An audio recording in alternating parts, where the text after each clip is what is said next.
So did a student 1 year behind her, Bill Clinton. Was dazzled by her, the way she spoke up in class, the way everybody crowded around her in the lunch room, and finally he got up the courage to. He actually didn't get up the courage. You've heard the story so many times. They've rehearsed it.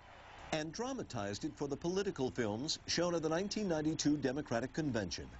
First time I ever saw Bill Clinton, he was standing in the hallway outside the law library at Yale, which is this wonderful Gothic structure, and he was surrounded by all of these fellow classmates who were trying to convince him to be on the Yale Law Journal. I said, look, I'm going home to Arkansas, and I'm not going to get a big Wall Street job. I'm not going to go clerk on the Supreme Court. I'm going home, be a country lawyer. And he was listening politely, but he was watching me because I was watching him, because I was in the law library at this long table studying. And finally, she just put down the book she was reading and walked the entire length of the law library and walked up to me and she said, if you're going to keep looking at me and I'm going to keep looking back, we at least ought to know each other, and I'm Hillary Rodham. What's your name?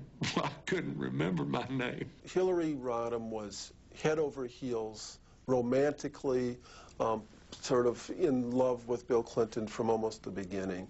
It was a romantic attraction, and I think that his attraction to her was probably a little more based on how smart she was and how she shared his ideas and hopes and dreams in politics.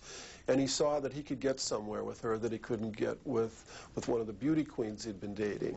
One of her first career moves out of law school, a coup at the time, is one that will eerily come back to haunt her. She lands a job on the House Nixon Impeachment Committee in Washington. They were looking for the smartest young lawyers they could find, who would work 24 hours a day and not need to be paid much. So there were calls that were made up there, and Bill Clinton was asked first whether he wanted to come, and he said no, but my girlfriend might, and so Hillary was recruited. She looked very intense and extremely efficient. We were all very impressed with the way Hillary looked on television at that time. A Yale law degree, legal experience of an historic nature, all in the wake of Watergate. Hillary Rodham's career options are considerable. To the shock of nearly everyone, she heads for Arkansas. I had some apprehension. Bill was really the only person I knew in this state, and I was packing up and moving. And the woman who drove her across the country kept stopping at every scenic site, saying, have you lost your mind? You really want to live in Fayetteville, Arkansas? I did say to her, why in the name of God are you going down to that godforsaken place where you were going to probably marry a country lawyer who's never going to amount to anything. He'll just be a country lawyer, and you could be anything you want to be. And when they got to Fayetteville, which is up in the north corner of Arkansas, a real primitive place, but it was a college town. It was Saturday in football culture. The downtown is full of college kids wearing pig hats. This horrible cheer of the Razorbacks. Suey, suey, pig, pig, pig. It's the sound of pigs in heat. And I began to cry. And I said, you cannot stay in this town. You cannot live here. From the outset, they have a plan. Hillary will teach law at the University of Arkansas and help run Bill's campaign for Congress. It also marks the beginning of rumors of other women. There were women inside the headquarters who were assigned to shoo one of Bill Clinton's Arkansas girlfriends out the back door while Hillary Clinton was coming in the front door. So it wasn't a secret in the campaign either. Bill loses the campaign. Whatever Hillary knows or doesn't know about other women, they marry in 1975. He was clearly the person that I thought would be the most fun and exciting to spend my life with. I had never consciously thought one way or the other until I met the person that I thought was right.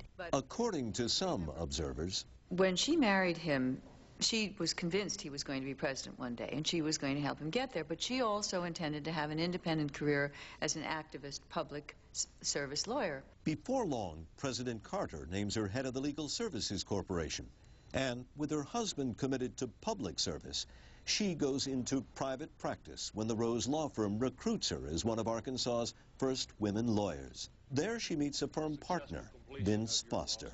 I never found anybody who really corroborated the ongoing rumor that they had been lovers. What they were was extremely close, and that he was kind of Hillary's protector during many years in the 80s when she and Bill were at odds. In 1978, though, Bill and Hillary are Arkansas's ultimate power couple. He has been elected governor, and they move into the official mansion in a manner befitting their generation. It was at the stage in our marriage where you really had nothing. You know, you still had posters on the wall, and you had bricks holding up your bookcases, and we literally moved our belongings that first term in the back of a pickup truck. But it's Hillary's independent style that's making waves. I had kept my name because I thought that was the right decision at the time. And so I think as people learned a little bit, they didn't know quite what to expect or what to think. She was not exactly what people in Arkansas had come to expect from the First Lady. Other First Ladies were retiring. They were shy. They were demure. They were certainly in the background. They never were in the forefront. And they certainly never were a RODHAM while your husband was a Clinton. When we continue, the birth of Chelsea. She said, I can't really be a woman without having a child. And so Chelsea was very precious to her, the one perfect child.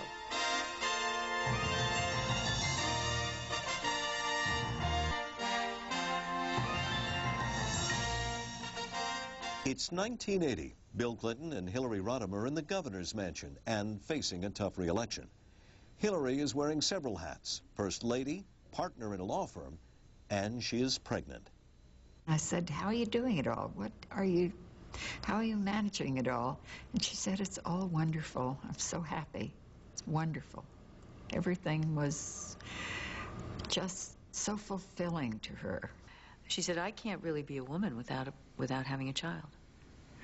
And so Chelsea was very precious to her, the one perfect child.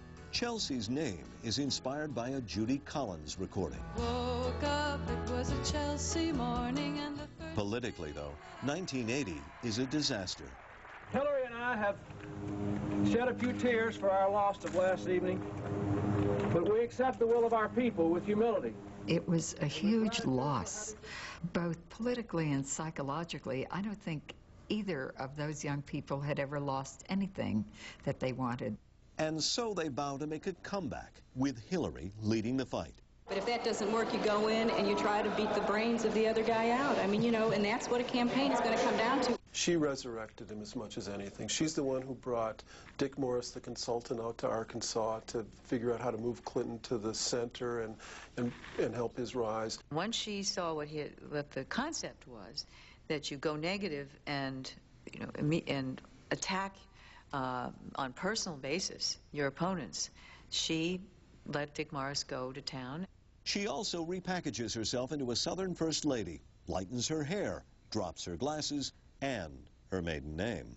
So in order to avoid any problem and just to put it to rest, I will forever be known as Hillary Rodham Clinton. I think it was very hard for her to do it, but again, act of love. Why divert them with how many names you have or what names you use if what you want to talk about is poverty and the programs that are not getting to kindergarten-age children? It all pays off. The Constitution of the state of Arkansas. Bill Clinton's first comeback, regaining the Arkansas governorship, helped cement Hillary's reputation as his best political weapon.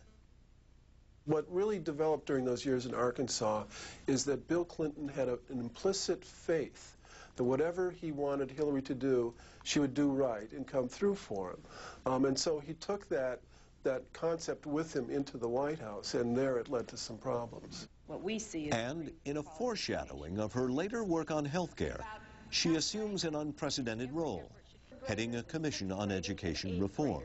I believe we must hold accountable teachers as well. Taking on the teachers' unions, she pushes for competency tests.